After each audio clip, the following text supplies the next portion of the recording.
prenant l'engagement de maîtriser la pire crise économique qu'ait connue l'institution depuis sa création il y a plus de 6 décennies.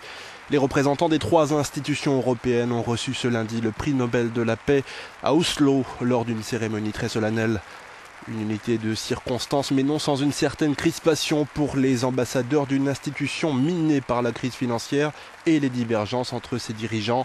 Citant en exemple les pères fondateurs de l'Europe, le président du comité norvégien a justifié en ces termes l'attribution de ce prix.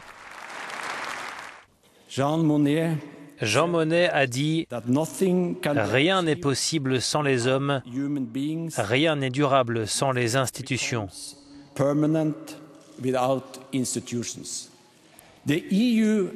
L'UE a toujours été la force motrice centrale tout au long de ces processus de réconciliation.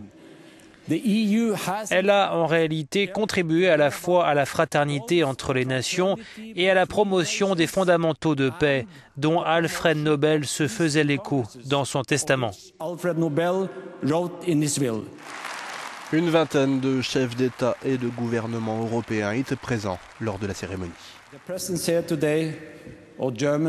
La présence aujourd'hui de la chancelière allemande Angela Merkel et du président français François Hollande contribue, je crois, à rendre cette journée très particulière et symbolique pour nous tous. Appel à la réconciliation alors que les économies du continent affichent un état d'effritement sans précédent. L'Union européenne est récompensée ici pour son rôle dans la transformation, je cite, d'un continent de guerre en continent de paix. Une cérémonie boudée par de nombreux leaders européens comme le Premier ministre britannique David Cameron ou encore ses homologues tchèques et slovaques.